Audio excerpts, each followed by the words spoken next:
स्नेही मानस प्रेमी सज्जन वृंद, आज से कथा जो शुरू हो रही है उसका शीर्षक होगा केवट का अनुराग। प्रभु माँ जानकी लक्ष्मण सहित गंगा के तट पर खड़े हैं और नाव को केवट को बुला रहे हैं कि नाव लेके आओ, हमको पार करो। बरबस राम सुमंत्र पठाए, सुरसरि तीरया पुतब आए। गंगा तट से सुमंत जी अयोध्या अकेले लौटने को तैयार नहीं थे, परंतु श्री राम की आज्ञा का उल्लंघन भी सुमंत के बस की बात नहीं थी। अतः वो करते भी क्या, श्री राम के समझाने बुझाने के बाद किसी तरह से सुमंत जी लौटे। तो प्रभु गंगा को पार करने के लिए गंगा तट पर पहुंचे। आश्चर्य, केवल एक ही मल्लाह, एक ही नाव। प्रभु ने केवट को आवाज दी, नाव ले आओ। उसने भी वहीं से जवाब दे दिया, नहीं लाऊंगा, मैं तुम्हारा मर्म खूब समझता हूँ। बार बार प्रभु आग्रह करते हैं, परंतु केवट नाव लाने को सहमत नहीं है। प्रातः काल का समय है, प्रभु ने सुमंत्र को जबरदस्ती लौटाया है, अतः मुखारविंद पर कुछ अनमनस्कता भी है। उधर सांवला, गठीला, रोबीला हाथ में एक बांस लिए नाव पर बैठे ही बैठे केवट का इनकार, ऐसी विचित्र स्थिति है। प्रभु गंगा की रेत में खड़े हैं और वह स्वयं शान के साथ गंगा में नाव पर बैठा हुआ बात कर रहा है प्रभु से। देखिए मानस का यह प्रसंग। मागी नावन केवट आना, कहाई तुम्हारा मरम मैं जाना। कितनी विचित्र बात है, जिस राघव के मर्म को ब्रह्मा, विष्णु व महेश जी नहीं जानते, जैसा कि स्वयं वाल्मीकि जी ने श्री राम जी से कहा है, जग पेखन तुम देख निहारे, विध हरि शंभु न चाव निहारे। तेऊ न जानहि मरम तुम्हारा, और तुम्हीं को जान निहारा। ऐसे श्री राम से केवट कहता है, कहा तुम्हार मरम मैं जाना। देखने में साधारण सा मल्लाह है। वाल्मीकि जी भले स्वीकारते हैं कि आपका मर्म ब्रह्मा, विष्णु, महेश भी नहीं जानते, पर केवट कहता है मैं तुम्हारे मर्म को जानता हूँ। है न विचित्र और आश्चर्यजनक बात। यही नहीं, श्री राम का जन्म हुआ तो 1 माह का दिन हो गया, और इस रहस्य के लिए भी गोस्वामी जी ने लिखा, मास दिवस कर दिवस भा, मरम न जानहि कोई। और केवट कहता है कि मैं आपके मरम को जानता हूँ।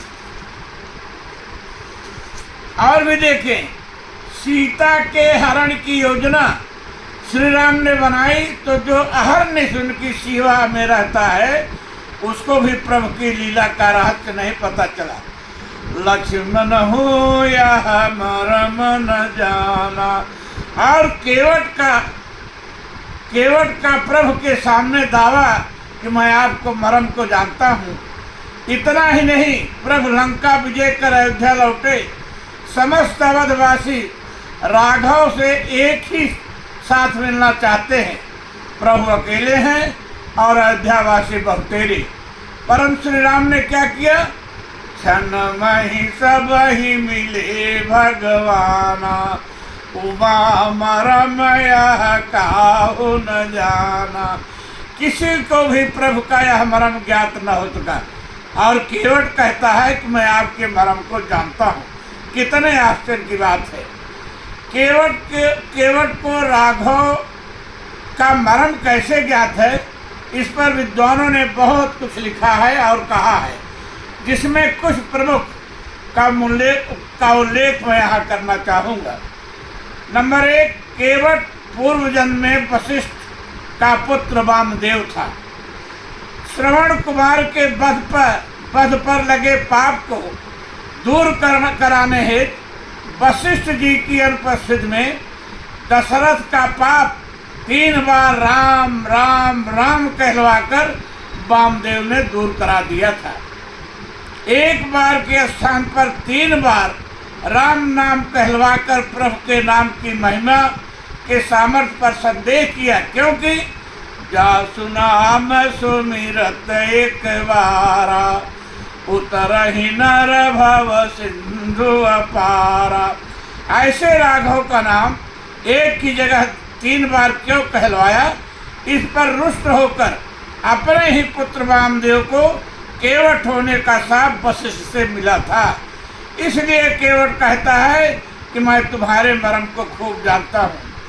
एक बार की जगह 3 बार आपका नाम कहलवाने से ही मैं आज इस स्थिति में पहुँच गया हूँ। बाद में विनय करने पर वशिष्ठ ने कहा था कि तू राघव के चरणों का चरणामृत पाकर मुक्त होगा। इसीलिए प्रभु चरणामृत पाने के लिए नाव नहीं ला रहा है और राघव का चरण धोने का हट कर रहा है और दावा कर रहा है, भला मुझसे ज़्यादा आपका मर्म और कौन जानेगा। जो आज इस स्वरूप को प्राप्त हुआ हूँ, यह आपके मर्म का ही प्रताप है। दूसरा, जो लोग निषाद रात को ही प्रातः काल पार करने वाला केवट मानते हैं, उनका मत है कि रात्र में चूंकि निषाद रात से लक्ष्मण ने प्रभु का वास्तविक स्वरूप बता दिया था कि राम ब्रह्म परमारथ रूपा अभिगत लखयनादि अनुपा सकल विकार रहित गत भेदा करनीति नीति निरूप ही वेदा भगत भूमि भूसर सुरहित लाग कृपाल करत चरित धरि मनुज तन सुनत मिटहि जग जाल।